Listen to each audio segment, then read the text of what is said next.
스데반의 죽음으로 촉발된 초대교회의 핍박으로 인해서 사도들을 제외한 모든 사람들이 유대 지역과 사마리아 지역 곳곳으로 흩어지게 되었습니다. 사마리아 지역은 유대인들에게는 소위 저주받은 땅이었습니다. 북이스라엘이 멸망하고 아수르 제국의 혼합 정책으로 인해서 이방인과의 혼인이 성행하게 되었고, 많은 유대인들이 북이스라엘을 떠나야만 했으며 이방인들도 그만큼 많이 유입되어서 남유다 사람들이 보기에는 같은 이스라엘 민족이라 볼 수 없는 지경이 되었기 때문입니다.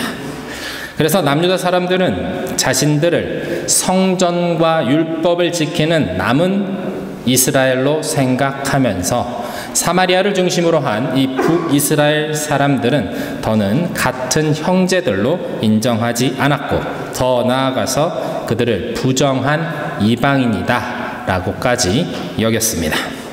하지만 예수님은 조금 다르셨습니다. 요한복음 4장 말씀을 보면 예수님께서 제자들과 함께 사마리아 지역으로 들어가시는 것을 볼 수 있기 때문입니다. 요한복음 4장 1절에서 7절의 말씀을 현대인의 성경으로 제가 읽겠습니다. 예수님이 제자를 삼고 세례를 주는 것이 요한보다 더 많다는 소문이 바리새파 사람들의 귀에 들어갔다. 그러나 예수님이 직접 세례를 주신 것이 아니라 제자들이 준 것이었다. 예수님은 이것을 아시고 유대를 떠나 다시 갈릴리로 향해 가셨는데 도중에 사마리아를 지나가셔야만 했다. 그래서 예수님은 수가라는 사마리아의 한 마을에 이르시게 되었다. 이 마을은 야곱이 그의 아들 요셉에게 준 땅에서 가깝고 또 야곱의 우물이 있는 곳이었다. 예수님은 여행에 피곤하여 우물가에 앉으셨다. 때는 낮 12시경이었다. 마침 사마리아 여자 하나가 물을 기르러 오자 예수님은 그녀에게 물을 좀 달라고 하셨다. 예수님께서 바리새인들을 피해서 다시 이 갈릴리 지방, 위쪽 갈릴리 지방으로 올라가시고자 하셨습니다. 그런데 예수님께서는 유대인들이 일반적으로 선택하는 길, 즉 사마리아 땅을 통과하지 않고 사마리아 땅을 우회해서 돌아가는 길을 선택하지 않으시고 아무 거리낌 없이 사마리아 지역으로 들어가셨습니다. 그리고 그곳에서 마치 약속이라도 했다는 듯이 수가라는 곳의 우물가에 물을 기르러 나온 한 여인을 만나시는 것을 볼 수 있습니다. 이스라엘에서 정오는 볕이 너무 뜨거워서 아무도 일을 하거나 심지어 물을 기르러 오지 않는 그런 시간입니다. 이 여인은 사람들의 이목을 피해서 가장 더운 시간에 물을 깃기 위해 이 우물로 나온 것이었습니다. 예수님께서 사마리아 지역을 관통해서 이 수가라는 작은 마을로 오신 가장 큰 이유가 이 가녀린 여인을 만나주시는 것에 있었다라는 것입니다. 예수님께서는 사마리아 지역을 다른 율법을 중시하는 유대인들과는 다르게 부정하다, 더럽다 하지 않으셨습니다. 오히려 그곳에서 죄 가운데 헤매이는 가녀린 이 한 여인을 우물가에서 만나주심으로 그 영혼을 회복시키셨고 그를 통해 그 지역에 복음이 전해지게 하셨습니다. 예수님의 이러한 사역을 잘 알고 있다는 듯이 핍박에 못 이겨 들어온 이 사마리아 땅에서 빌립 역시 복음 전파의 사역을 예수님의 발자취를 따라서 하고 있습니다. 진리의 영이신 성령의 세밀한 인도하심을 따라 빌립은 움직이고 있었던 것입니다. 오늘 본문 26절의 말씀인데요. 한 번 더 같이 읽겠습니다. 시작. 그런데 주님의 천사가 빌립에게 말하였다.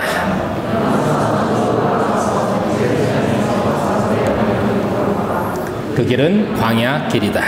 여기서 등장하는 주님의 천사는 아래에 29절의 성령, 그리고 그 아래에 39절의 주의 영과 같은 존재로 빌립을 세밀하게 인도하고 계시는 성령의 다른 표현이라 볼 수 있습니다.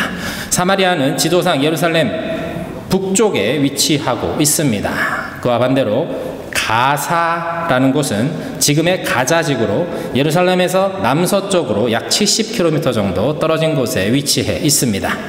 우리가 잘 알듯이 광야길은 쉽게 편하게 여행할 수 있는 그런 길은 아닙니다. 험한 길이고 강도가 출몰하기도 하는 위험한 길이었습니다. 그러한 광야 길을 빌립 혼자서 이 성령의 명령에 의존해서 나아가야만 했습니다. 사마리아에 도착한 빌립은 많은 표적을 일으켰습니다. 그리고 그리스도의 부활의 기쁜 소식을 그 성 가운데 전했습니다. 큰 기쁨이 사마리아 성에 임했습니다. 주님의 기쁨이 임했습니다. 모든 사람이 예수님의 사랑하게 됐고 예수님을 더 알고 싶어졌습니다. 빌립은 그러한 놀라운 역사를 보며 굉장히 기뻐했을 것입니다. 이 척박한 땅, 버림받은 것만 같은 이 사마리아 땅에 복음이 전해지고 여호와 하나님의 큰 기쁨이 임하였다라는 것이 그 개인으로 얼마나 감사하고 놀라운 일이었겠습니까? 이제 예루살렘처럼 이곳 사마리아에도 교회가 세워지고 복음 전파를 위해서 그곳에서 해야 할 많은 일들이 그의 눈에 들어오기 시작했을 것입니다. 그러나 성령께서는 빌립을 바로 그 사마리아에서 일으켜 세우셨습니다. 그리고 광야길로 나아가라 말씀하셨습니다. 광야는 사람이 살지 않는 곳입니다. 물조차 구하기 힘든 척박하고 외로운 땅, 그곳이 바로 광야입니다. 그런 광야로 성령께서는 이제 막 부흥을 경험하고 있는 빌립을 서둘러서 재촉하고 계시는 것입니다. 때때로 하나님께서 우리의 삶을 인도하실 때 무엇인가 될 것처럼 보이는 그 타이밍에 하나님께서 우리를 움직이시는 경우가 있습니다. 하나님께 기도하고 시작한 일이 이제 결실을 맺는 것 같은 그 순간에 이제 막 자리를 좀 잡아가는 그런 때에 하나님께서 일어나라 말씀하시는 것입니다. 이 일어나라 라고 되어 있는 아나스테디라는 단어는 준비하다 라는 의미도 같이 있습니다. 보통 일어나라 라는 말은 앉아있거나 누워있는 사람에게 쓰는 말입니다. 앉아있으려는 사람에게 일어나라, 그리고 또 다른 움직임을 위해서 준비해라 라는 뜻도 담고 있다라는 것입니다. 어찌 보면 그냥 가거라 라고만 하셔도 될 텐데 굳이 일어나라 그리고 가라 라는 이 두 가지의 동사를 사용해서 구체적으로 이어지는 이 두 행동을 굳이 나눠서 명령하시는 성령님의 의도는 언제든 순종할 준비를 하는 것에 대한 중요성에 대해 강조하시고자 하는 말씀이라는 것입니다. 아브라함이 하란을 떠날 때에 갈 바를 알지 못하고 떠났다라고 말합니다. 주님을 신뢰하며 떠나는 우리 인생의 길, 그것은 오직 믿음으로 담대하게 나의 삶을 붙드시는 주님의 손을 의지하여 나아가는 삶이 되어야 합니다. 믿음으로 성령의 음성에 순종하기 위해서는 내가 좋다고 생각하고 편하다고 생각하는 것, 그러한 것들로부터 미련 없이 떠날 수 있는 그런 태도가 필요합니다. 때로는 내가 맞다고 생각하는 것, 세상에서 박수 쳐주는 곳에서 주님께서 그곳에서 이제 일어나라 말씀하시면 주저없이 일어날 수 있는 것이 믿음의 삶이라, 순종의 삶이라 말씀하고 있는 것입니다. 오직 하나님의 뜻만이 기다리고 있는 그 미지의 광야를 향해서 나아갈 수 있는 담대한 믿음을 하나님께서 우리에게 요구하시는 것입니다. 이러한 담대함은 내가 왼쪽으로 가면 내가 오른쪽으로 가고 내가 오른쪽으로 가면 나는 왼쪽으로 가리라, 그렇게 말했던 아브라함처럼 나와 함께 하시는 하나님을 경험했을 때만 가능한 믿음입니다. 주님을 경험함으로 그분의 선하심을 맛봄으로 그분의 명령을 따라 오직 순종으로 나아갈 수 있는 것입니다. 주님과의 관계 안에서 담대하고 평안함을 누리며 순종의 삶을 살아가는 저와 여러분 모두가 다 되시기를 주님의 이름으로 축원드립니다. 주님의 선하심을 맛보아 아는 자만이 갈 수 있는 일어나 광야로 나아가는 그 담대한 믿음의 사람들이 다 되시기를 주님의 이름으로 다시 한번 축원드립니다. 성령의 음성에 순종하여 나아간 빌립은 한 사람을 그 광야의 길에서 만나게 됩니다. 오늘 본문 27절에서 28절의 말씀인데요, 같이 읽겠습니다. 시작. 빌립은 일어나서 가다가 그는 에티오피아 여왕 간다게의 고관으로 그 여왕의 모든 재정을 관리하는 넷이었다. 그는 예배하러 예루살렘에 왔다가 돌아가는 길에 마차에 앉아서 예언자 이사야의 글을 읽고 있었다. 빌립이 성령의 음성을 따라 순종하며 나아간 곳에서 우연히 만난 사람은 에티오피아 사람이었습니다. 여기서 우리는 이 두 사람이 어떤 사람인지 한 번 더 확인해 볼 필요가 있습니다. 먼저 빌립은 헬라파 유대인으로서 이스라엘이 아닌 다른 나라에서 태어나서 유대인으로서의 정체성을 지키며 살아왔던 사람입니다. 따라서 외국인과 외국 문화에 대해 상대적으로 열린 마음이 있었고 비교적 율법에서도 자유로운 그런 배경을 가지고 있는 유대인이었습니다. 또한 에티오피아 사람은 이 에티오피아라는 나라를 다스리던 간다게라는 여왕의 국고를 맡은 사람으로 지금으로 말하면 재정부 장관 정도 되는 아주 높은 지위에 있는 사람이었습니다. 에티오피아는 홍해 끝에 위치해 있는 지금의 소말리아와 국경을 접하고 있는 나라로 예루살렘에서 직선거리로 약 2,500km 정도 떨어져 있는 곳입니다. 이 사람이 어떻게 예루살렘까지 와서 예배하고 돌아가는 길이었는지 모르지만 28절에 보면 마차에 앉아서 예언자 이사야의 글을 읽었다라는 것으로 보아서 고위 관료인 그를 위한 마차가 있었고 그 마차를 보호하고 또 보조하는 수행원들과 군인들 역시 대동했을 것으로 우리는 예상해 볼 수 있습니다.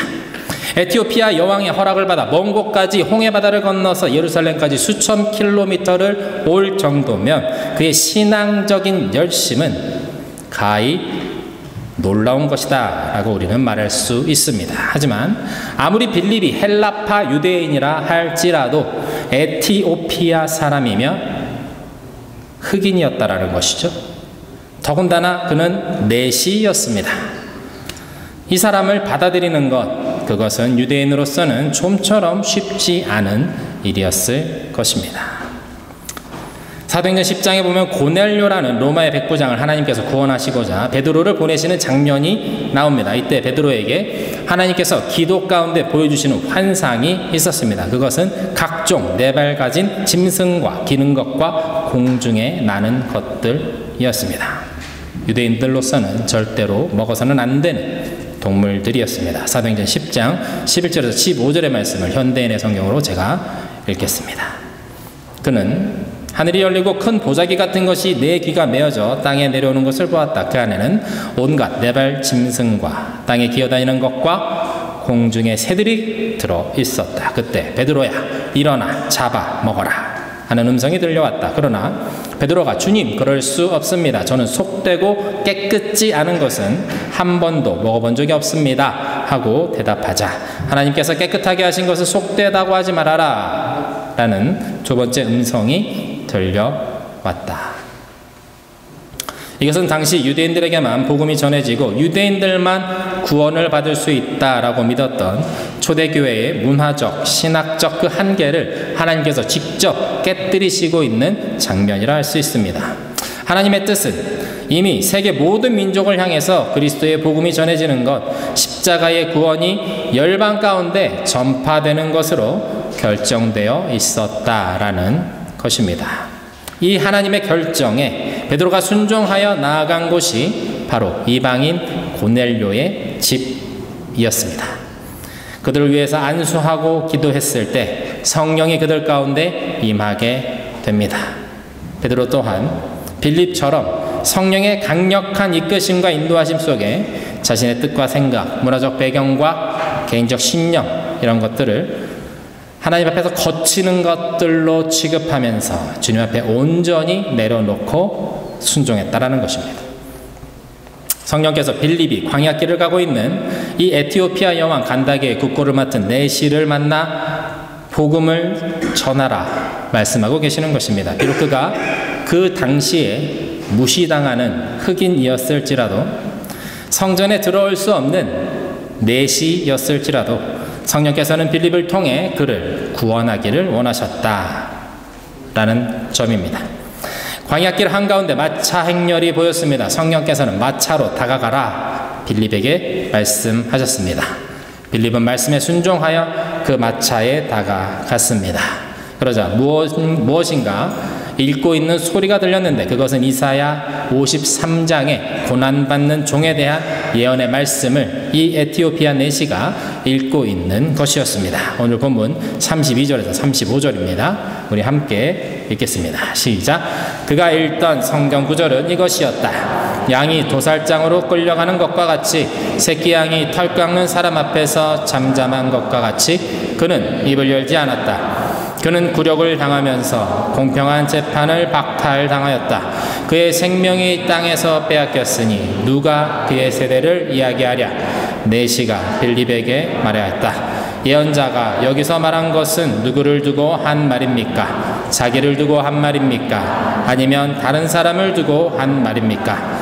빌립은 입을 열어서 이 성경 말씀에서부터 시작하여 예수에 관한 기쁜 소식을 전하였다. 유대인으로 개종한 에티오피아 사람으로서는 도저히 이해가 되지 않는 이 구절에 대해서 빌립은 바로 이 사람이 하나님의 아들 예수 그리스도시라는 것을 그에게 말해 주었습니다. 그리고 이 이사야의 예언의 말씀을 온전히 이루신 예수님의 십자가의 그 사역과 부활의 이야기를 그에게 온전히 전해 주었습니다. 복음을 듣고 예수 그리스도를 주님으로 받아들이게 된 이 에티오피아 내시는 그 자리에서 세례를 받게 됩니다. 오늘 본문 36절에서 39절입니다. 한 번 더 같이 읽겠습니다. 시작. 그들이 길을 가다가 물이 있는 곳에 이르니 내시가 말하였다. 보십시오, 여기에 물이 있습니다. 내가 세례를 받는 데에 무슨 거리낌이 되는 것이라도 있습니까? 빌립은 마차를 세우게 하고 내시와 함께 물로 내려가서 그에게 세례를 주었다. 그들이 물에서 올라오니 주님의 영이 빌립을 데리고 갔다. 그래서 내시는 그를 더 이상 볼 수 없었지만 기쁨에 차서 가던 길을 갔다. 에티오피아 내시가 복음을 받아들이고 세례를 받았습니다. 아프리카 땅의 최초의 그리스도인이 태어나는 순간이었습니다. 세례를 받고 이 에티오피아 내시가 물에서 올라오자 성령께서는 빌립을 다른 곳으로 즉각 데리고 가셨습니다. 여기서 빌립을 데리고 갔다라고 되어 있는 이 부분은 헬라어로 하르파조라는 단어를 사용하고 있습니다.